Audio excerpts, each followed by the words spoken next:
What's going on, YouTube family? Welcome to Automotive Life. My name is Lucky, and I know it's extremely hard right now to find a good deal on a great car. But here on this video, I'm going to show you how to get a two-door European mid-engine sports car with a turbo two-seater for under $10,000. I know it sounds too good to be true and it sounds impossible, but I'm going to show you step by step on how to get it. But enough of me talking, let me show you the car behind me. It'll blow your mind.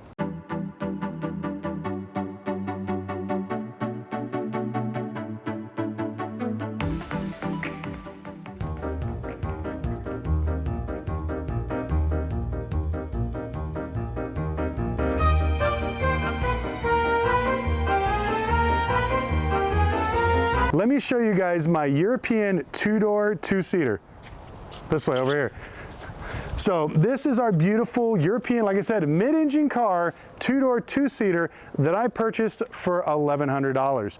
I wanted to have a fun build on this channel. Now, I know you guys watch a lot of these rich YouTubers turbocharging their Ferraris and Lamborghinis and buying Bugattis and all that stuff, but I wanted to have something fun that every single American can do.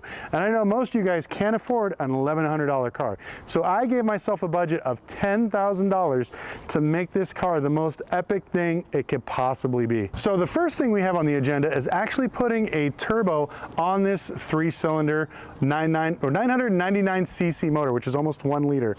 So we're hoping to put this turbo on there and make about 160 horsepower. Next, we bought lots of carbon fiber bits to throw on there to see exactly what we can get done. And afterwards, we're gonna actually show you what I spent every dollar to see how close we come to $10,000. Now, the difference between my builds and a lot of these other guys' builds is I'm gonna build something, one, that's dependable. I want this car to look factory. I want it to operate like stock. So when you see us building this, you're gonna see that a lot of the stuff is gonna maintain a lot of the factory looks. And I wanted you to be able to drive it every single day. Because when you buy these crazy customized cars and something breaks, maybe the trailing arms or the control arms are not the same as factory ones, so you gotta custom build them. There may be a mismatch of parts. What I mean by that is I remember buying a classic Camaro that had a tube chassis, and all the parts for that tube chassis were from different trucks, different Corvettes. It was a nightmare trying to find used parts. So I want to make this something that I can drive every single day. And not only that, the reason why I want to keep a budget is because we want to show you how to build something like this and actually make money when you sell it. I know a lot of these YouTubers will buy these cars for big money and then dump another 50 to 100 grand in there because of all the sponsors and everything, paying all this money. But all this stuff is coming out of my pocket. Now, we do have a sponsor for today, which is Manscaped, which I'll go into here in a little bit, but everything you see here today, I actually paid for. I didn't get anything for free. All this is coming out of my pocket, and we're gonna write down every single dollar, and then at the very end, we're gonna show you how much we can make from it if we do sell it. So before we start to build, the first thing we're gonna do is we're gonna get some baseline numbers on this beautiful beast right here. We're gonna take it to Eurotech Tuning here in Las Vegas to run it on the dyno to see what kind of horsepower this thing is producing. Now, I'm guessing it's probably 60 to 70 horsepower, but we want to start off with some good solid numbers so we know as we build this car where we're going to go up from there. So let's go ahead and head to the tuning shop. Now, what could be more manlier than a grown man driving a smart car covered in hearts? A grown man with a well-manicured beard. And that's why this video is brought to you today by Manscaped.com, the men's global lifestyle brand that's disrupting the beard market. Manscaped is trusted by more than 8 million men worldwide for their trimmers, their hygiene and shower formulations, as well as their premium boxers. So follow me inside. We're gonna give you 6 steps on how to get an amazing beard. Step 1, go on, get wet. Cleanse and soften your beard with our beard shampoo and beard conditioner. Step number 2, tame your mane. Help detangle any knots with the beard comb. I don't really have long facial hair, but this helps all my facial hair go in one direction, so I get a more even cut once I start trimming. Step number 3, turn up your trim. Fire up the beard hedger and sculpt your scrub, which choose between 20 different length settings that will always give you just the right trim. Step number 4, snip away the strays. This kit comes with a great pair of scissors. Do any detail work with the beard scissors. Number 5, brush out your burl. Brush out your final look with the beard brush. Now, I'm doing this for 2 reasons. I don't really have a lot of facial hair, but it actually feels good getting rid of a lot of the dead skin that's underneath your beard, helps exfoliate and helps get your hair follicles starting to point in the right direction. Step number 6, style and profile. Moisturize and perfect your style with our beard oil and beard balm. So make sure you go to manscaped.com to get 20% off and free shipping when you use my promo code LUCKYL at checkout. That's right, that's 20% off plus international shipping when you use my promo code LUCKYL on checkout. Growing a magnificent beard is possible thanks to Manscaped and Beard Hedger Pro Kit. Thanks so much to Manscaped for sponsoring this video. Let's get back into it.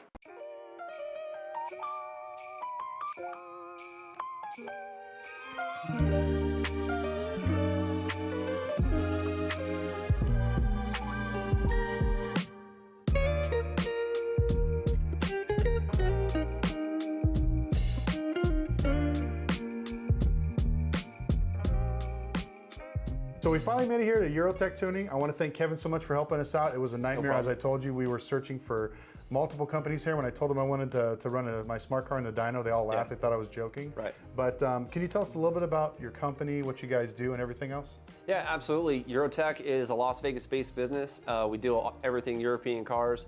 We do everything from service, maintenance, repair, and we specialize in aftermarket performance. Awesome. Now, can you tell the viewers outside, what are the steps for us doing a dyno pull on a car? What are some of the things that we're going to be doing today? Okay, so what we're going to do first off is just go through the inspection, make sure everything's good, car doesn't leak or anything like that. And then we're going to back it up on the dyno, get it strapped down, do a test run, and then after that we'll do whatever you need us to do. All right, I got the $1 million question. What do you think the horsepower is going to be on this car?